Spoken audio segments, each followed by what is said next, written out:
नमस्कार, आप देख रहे हैं अपना बिहार। आपके साथ मैं हूं अलीम अतहर। बुलेटिन की शुरुआत बड़ी खबर से करेंगे। छपरा से बड़ी खबर है, जहां पर जहरीली शराब कांड का मुख्य आरोपी गिरफ्तार हो गया है। रामानंद माझी की गिरफ्तारी हो गई है। रामानंद माझी सहित 4 आरोपियों की गिरफ्तारी हुई है।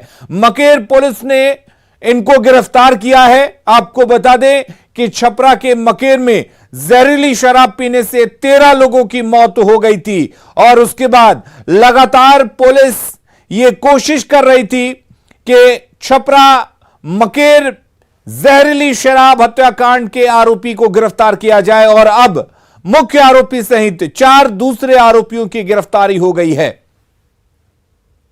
जिला के मकेर थाना अंतर्गत भाथा नोनिया में कुछ दिन पूर्व जो है पिछले सप्ताह ही वहाँ पर शराब पीने से और संदिग्ध परिस्थिति में कई लोगों की मृत्यु हुई और बहुत सारे लोग बीमार भी हुए थे। और इसमें जो मुख्य कारोबारी सामने आए थे, जिसका नाम रामानंद माझी था, उसको गिरफ्तार कर लिया गया है। उसके साथ ही साथ रामानंद माझी को जो आपूर्ति करता था, वो धर्मेंद्र राय करके है, उसको भी गिरफ्तार कर लिया गया। और इसके साथ काम करने वाले जो कि शराब लाते थे और डिस्ट्रीब्यूट करते थे, वो मोहन राय और प्रकाश सिंह है, उसको भी गिरफ्तार कर लिया गया है। और हमारे साथ संतोष जुड़े हुए इस खबर पर ज्यादा जानकारी के लिए। संतोष, जहरीली शराब कांड में बड़ी गिरफ्तारी, कैसे हुई है ये गिरफ्तारी? देखिए, ये घटना के बाद से ही रामानंद माझी है जो फरार था, पहचान कर ली गई थी, क्योंकि उसके घर से शराब की बोतलें मिली थी, शराब के बनाने के सामान मिले थे, लेकिन ये पूरे परिवार के साथ गायब था। भेल्दी थाना क्षेत्र के मठिया गांव में इसका अड्डा था, जहां से लोगों ने शराब खरीद करके पी थी और लगभग 13 लोगों की मौत हुई थी और 20 से अधिक लोग बीमार हुए थे, जिसमें अब कई लोग अभी भी बीमार हैं, कुछ लोग ठीक होकर के घर आ चुके हैं। इस पूरे नेटवर्क को तोड़ने के लिए एसपी ने एक स्पेशल टीम का गठन किया था। उस टीम को सफलता मिली, रामानंद माझी को गिरफ्तार कर लिया गया है और उसके 3 अन्य सहयोगी, जिसमें धर्मेंद्र राय, मोहन राय और प्रकाश सिंह नाम है, उनको भी गिरफ्तार किया गया। रामानंद माझी के बारे में जो बताया जा रहा है, पिछले कई मामलों बार शराब के मामले में वो जेल जा चुका है। मैं बता दूं कि काफी गंभीर मामला है। रामानंद माझी जो है कई बार शराब बेचने के मामले में जेल जा चुका है, लेकिन हर बार छूट करके फिर से उसी धंधे में संलिप्त हो जाता है और उसके कारण ही ये जो 13 लोगों की मौत हुई थी, इस तरह की बड़ी घटना छपरा में हुई थी। तो पुलिस अभी तमाम नेटवर्क को खंगाल रही है और एसपी का कहना है कि अभी भी इस मामले में कुछ लोग हो सकते हैं जो कि इस नेटवर्क से जुड़े हों, उनके भी सप्लाई चेन को तोड़ने की कोशिश की जा रही है और पुलिस लगातार लगी हुई है। लेकिन रामानंद माझी की गिरफ्तारी एक बड़ी गिरफ्तारी कही जा सकती है, क्योंकि जिस तरह से 13 लोग की मौत हुई थी और पूरा बिहार बदनाम हुआ था पूरे देश में और एक शराब कांड, बड़ा शराब कांड सामने आया था, तो पुलिस के लिए एक बड़ी सफलता है जिसने जो रामानंद माझी के गिरफ्तारी के रूप में। संतोष, एक बड़ी चुनौती अब पुलिस के सामने होगी कि इस नेटवर्क का खुलासा किया जाए कि आखिर सप्लाई कैसे होती थी, शराब बनाने का सामान कहां से आता था और किन लोगों के जरिए छपरा या दूसरी जगहों पर इसे सप्लाई किया जाना था। जी बिल्कुल बिल्कुल, एसपी ने अभी जो प्रेस कॉन्फ्रेंस किया, उन्होंने साफ तौर पे कहा है कि गिरफ्तारी अभी यहीं पे नहीं रुकने वाली है। रामानंद माझी को गिरफ्तार किया गया है और उससे कई महत्वपूर्ण सुराग मिले हैं, कई बातें सामने आई है, जिस आधार पर पुलिस अब नई सिरे से छापेमारी कर रही है।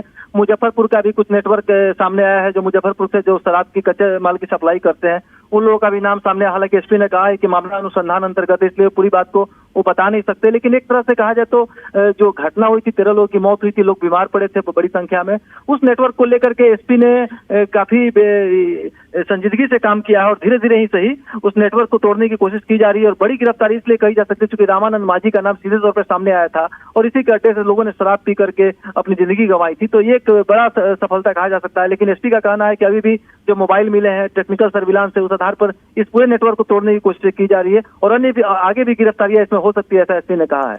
जी संतोष, एक चुनौती और भी पुलिस के सामने होगी।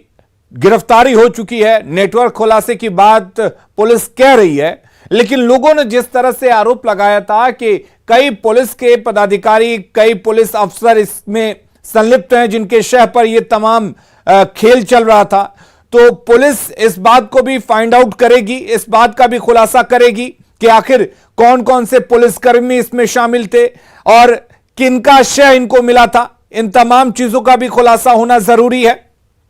बिल्कुल बिल्कुल, इस मामले का जब खुलासा हुआ था, जब लोगों की मौत हुई तो एसपी ने त्वरित कार्रवाई करते हुए तत्कालीन थानाध्यक्ष नीरज मिश्रा को सस्पेंड कर दिया था, उस गांव के चौकीदार को भी निलंबित किया था और आगे भी जांच जारी है। एसपी ने कहा है कि जो भी इसमें दोषी पाए जाएंगे टेक्निकल सर्विलांस में जिनके भी नाम सामने आएंगे उन्हें बख्शा नहीं जाएगा, एसपी ने साफ तौर पर आज भी कहा है। और कहीं ना कहीं जांच का जो दायरा है वो धीरे धीरे बढ़ते जा रहा है। शराब की घटनाएं जो हाल के दिनों पिछले 1 साल में मैं बता दूं कि 50 से अधिक लोगों की मौत हो चुकी है छपरा में जहरीली शराब की से जुड़ी घटनाओं में। तो कहीं ना कहीं एक सवाल बहुत बड़ा खड़ा होता है कि छपरा में इतनी बड़ी संख्या में मौतें क्यों हो रही है, शराब कहां से आ रहा है। तो पूरे नेटवर्क को तोड़ने की कोशिश जरूर की जा रही है, लेकिन बार बार एक सवाल जरूर उठा है जो आपने भी कहा कि पुलिस कर्मियों की मिली भगत होती है। इस मामले में भी एक थानेदार को सस्पेंड किया गया है, लेकिन अब ये भी जांच के दायरे में है कि आखिर कौन से लोग इस पूरे नेटवर्क में शामिल थे, पुलिसकर्मी किस तरह से रामानंद मांझी से जुड़े हुए थे या रामानंद मांझी किन पुलिसकर्मियों से सहयोग लेता था, इसकी भी जांच की बात एसपी ने कही है। और जांच के बाद यह स्पष्ट हो पाएगा कि कौन लोग इसमें शामिल है। तो पुलिस लगातार कार्रवाई कर रही है, एक एक करके धीरे धीरे आरोपियों को गिरफ्तार कर रही है। जो मुख्य आरोपी था रामानंद मांझी, उसे आज पुलिस ने गिरफ्तार किया है। तो एक बड़ा मामला कहा जा सकता है, बड़ी गिरफ्तारी। बिल्कुल, एक बड़ी गिरफ्तारी और एक बड़ी कामयाबी इसे कह सकते हैं। बहुत शुक्रिया आपका तमाम जानकारी देने के लिए संतोष। और रुक करेंगे इस वक्त एक और बड़ी खबर की। लखीसराय से बड़ी खबर है जहां पर पुलिस टीम पर हमला हुआ है और इस हमला मामले में गिरफ्तारी हुई है। 12 नामजद आरोपियों को गिरफ्तार किया गया है।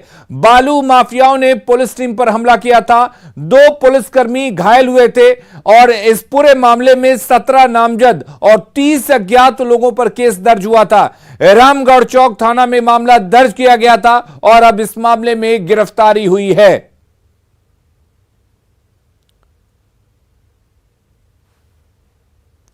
अगली खबर का रुख करते हैं। बीजेपी पर तेजस्वी यादव ने हमला किया है। बीजेपी का असली चेहरा उजागर हो गया है। तेजस्वी ने कहा है कि चाल और चरित्र सबके सामने है।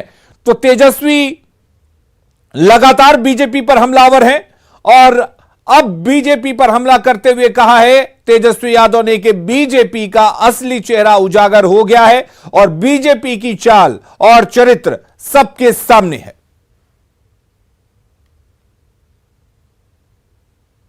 देश में क्या हो रहा है आप लोगों को पता नहीं है, सब लोग देख नहीं रहे हैं। झारखंड में क्या हुआ, महाराष्ट्र में क्या हुआ, ये बताइए। हम लोग शुद्ध जनता के लिए चिंतित रहते हैं, काम करना चाहते हैं और शुद्ध राजनीति होनी चाहिए, काम को लेकर के राजनीति होनी चाहिए। ये भाजपा के लोग, जैसा हमने पहले बोला ना, जो डरेगा उसके पीछे सीबीआई इनकम टैक्स लगा दो, ईडी लगा दो और जो बिकेगा उसके रकम फिक्स कर दीजिए। तो बाकी तो ललन जी ने तो सारी बातों को एक एक करके विस्तार रूप से तो आप लोगों के समक्ष बताया ही है कि असली बात क्या है। इनका चाल और चरित्र उजागर है। आप देख नहीं रहे पूरे बिहार में कितनी खुशी का माहौल है। जो मुस्कान आम और गरीब के चेहरे से, आम आदमी के चेहरे से छिन गया था, आज वो मुस्कान, खुशी झलक रहा है। और इधर महागठबंधन पर बीजेपी ने निशाना साधा है। नित्यानंद राय ने गंभीर आरोप लगाए हैं और कहा है कि बिहार में महागठबंधन का गुंडा राज आ चुका है। बिहार में अपराध की घटनाएं बढ़ गई हैं। सीएम से नित्यानंद ने जवाब मांगा है और पूछा है कि क्या इसी दिन के लिए गठबंधन किए। आरजेडी के साथ जाने पर नित्यानंद राय ने तंज कसा है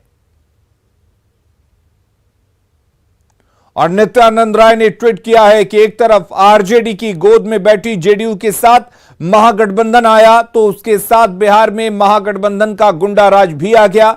जगह जगह से दुष्कर्म, लूट, अपराध की खबरें आने लगी हैं। इसलिए आरजेडी के साथ गए थे ना श्री नीतीश कुमार जी, जवाब दीजिए।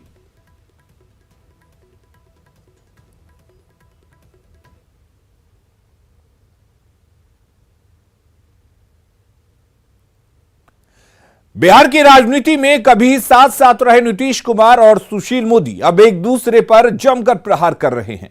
सुशील मोदी ने सीधे नीतीश कुमार को निशाने पर आड़े हाथों लेते हुए कहा कि उपराष्ट्रपति बनने की चाहत नीतीश कुमार की थी जो पूरी नहीं हुई, इसलिए वो अलग हो गए। तो जवाब देने में नीतीश कुमार भी पीछे नहीं रहे और कहा कि सब फालतू की बातें हैं, बोगस आरोप लगा रहे हैं सुशील मोदी। कुछ चाहत इनकी अगर ऐसा बोलने से पूरी हो जाए तो चलिए अच्छी बात है के लोग आए, हमारे नेताओं से मिले और कहा कि नीतीश जी को उपराष्ट्रपति बना दीजिए। बिहार में आप सरकार चलाइएगा आप लोग। भाई जिसको जो मन में आता है बोलते न रहिए। हाँ, कौन कौन लोग बोलता है। एक आदमी को देखे नहीं कि क्या बोल दिए मेरे बारे में, क्या हम उपराष्ट्रपति बनना चाहते थे। क्या मजाक है, एकदम बिल्कुल बोगस बात है। आप लोग जानते नहीं, आप लोग नहीं पूछे हमसे। राष्ट्रपति वाला भी उपराष्ट्रपति वाला एकदम बोगस बात। हमारी कोई इच्छा नहीं थी। आई लोग भूल गए क्या? राष्ट्रपति और उपराष्ट्रपति के दोनों के चुनाव में हम लोगों की पार्टी ने कितना सपोर्ट किया, और वही तो वेट कर रहे थे। जिस दिन खत्म हो गया उसके बाद हम लोग पार्टी का मीटिंग किए। इसलिए सब बोलते रहते हैं। अरे बेचारे आप बोल रहे हैं, आप जानते ही हैं उनको तो कुछ बनाया नहीं, तो आजकल बोल रहे हैं। तो जो लोग भी बोल रहे हैं तो अच्छा है, वो इतना बोले मेरे खिलाफ कि उनको फिर जगह मिल जाए। तो बिहार में महागठबंधन की सरकार बन गई है। अब सबकी नजरें इस बात पर टिकी हैं कि मंत्री का ताज किसके सिर पर सजेगा।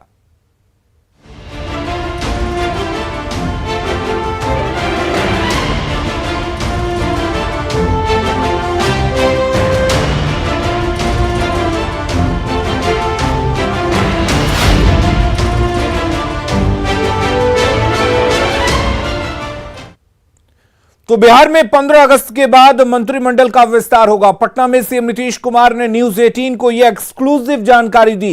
सीएम के मुताबिक 16 अगस्त को मंत्रिमंडल का विस्तार हो सकता है। आपको बता दें कि कल सिर्फ सीएम नीतीश कुमार और डिप्टी सीएम तेजस्वी यादव ने शपथ लिया था।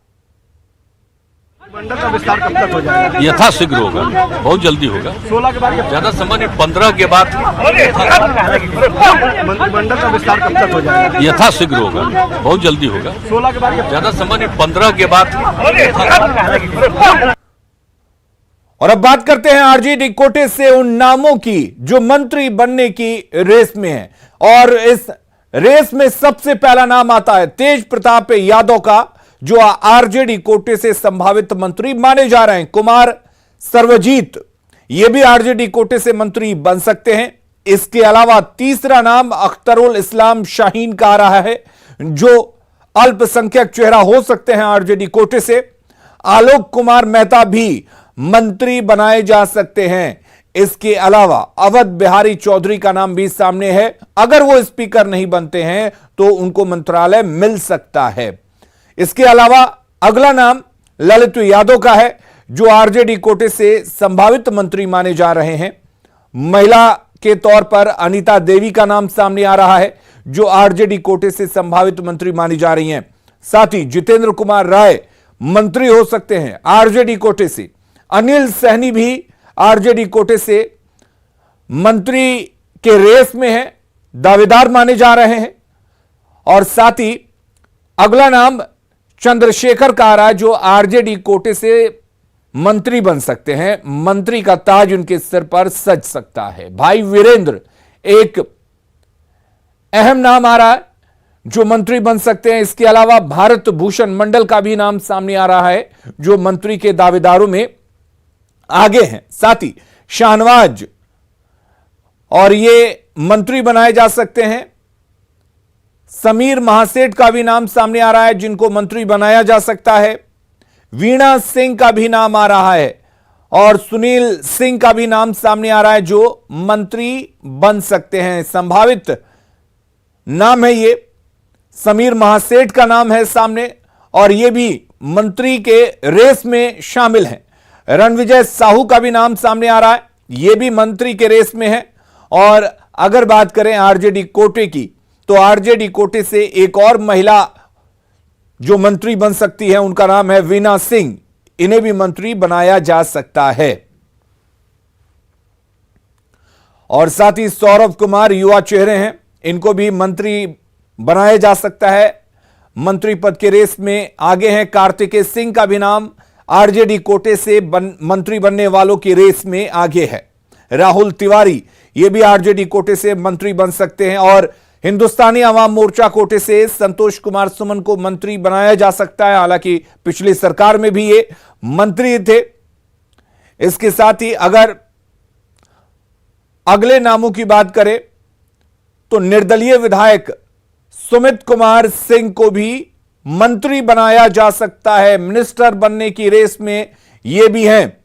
वहीं अगर कांग्रेस की बात करें तो उनमें भी कई नाम सामने आ रहे हैं। और इधर बिहार प्रदेश कांग्रेस अध्यक्ष मदन मोहन झा ने कहा है कि कांग्रेस का कौन विधायक नीतीश सरकार में मंत्री बनेगा, इसका फैसला पार्टी आलाकमान को करना है।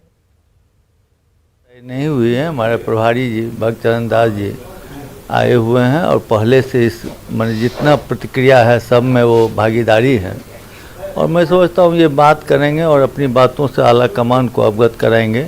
वहाँ जो निर्णय होगा हम लोग मानेंगे उसको।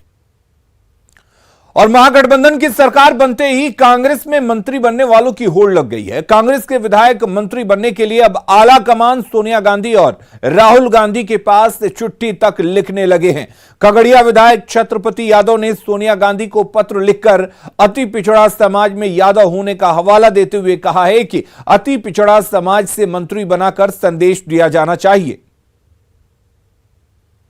में से एक मात्र पिछड़ा और यादव जाति से खगड़िया विधानसभा से महागठबंधन की ओर से कांग्रेस पार्टी के विधायक बना हूं। हम चाहते हैं कांग्रेस पार्टी जनमानस के सम्मान के लिए और कांग्रेस की राजनीति के लिए यादव जाति को मंत्रिमंडल में स्थान देने के लिए प्रस्ताव करे।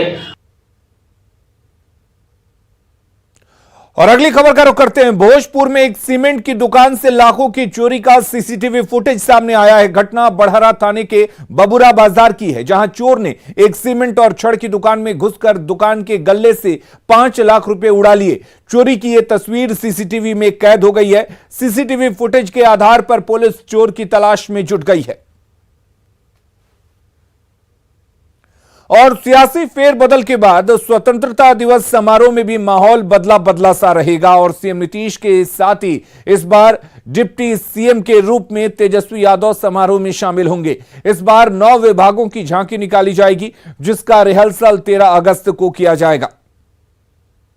दिवस को लेकर ऐतिहासिक गांधी मैदान में युद्ध स्तर से तैयारी चल रही है। मंच के साथ साथ वीवीआईपी के लिए पंडाल तेजी से तैयार किए जा रहे हैं, तो गांधी मैदान के चारों तरफ बैरिकेडिंग का काम भी पूरा कर लिया गया है।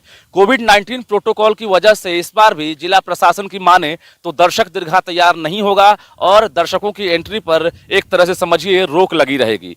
9 विभागों की झांकियां निकाली जाएंगी, जिसमें मद्य निषेध, पर्यटन, महिला एवं बाल विकास, कृषि निदेशालय, अग्निशमन, आपदा, उद्योग, बिहार शिक्षा परियोजना परिषद, जीविका, सूचना एवं जनसंपर्क विभाग की झांकियां निकाली जाएंगी। झांकी को लेकर भी तैयारी चल रही है और 13 अगस्त को झांकी का रिहर्सल होगा। झांकी की अधिकतम ऊंचाई 15 फीट रखी गई है। तो देख सकते हैं ये वीवीआईपी का पंडाल तैयार किया जा रहा है और यहीं पर जो मुख्य अतिथि रहेंगे, जो वीवीआईपी रहेंगे, इसी में बैठेंगे। इस बार सीएम नीतीश कुमार झंडोत्तोलन जरूर करेंगे, लेकिन डिप्टी सीएम का चेहरा बदला रहेगा, यानी तेजस्वी यादव डिप्टी सीएम के रूप में यहां पर मौजूद रहेंगे। इस बार तारकिशोर प्रसाद और रेणु देवी डिप्टी सीएम नहीं है, इसलिए तेजस्वी यादव यहां पर मौजूद रहेंगे सीएम के साथ, यानी राजनीतिक फिजा बदल गई है। तो गांधी मैदान में स्वतंत्रता दिवस के दौरान जो माहौल है वो भी बदला बदला सा दिखेगा। और आपको बता दें कि सभी प्रकार की तैयारी लगभग पूरी कर ली गई है, लेकिन जो आप देख सकते हैं मंच का काम जो है उसे अंतिम रूप से तैयार किया जा रहा है।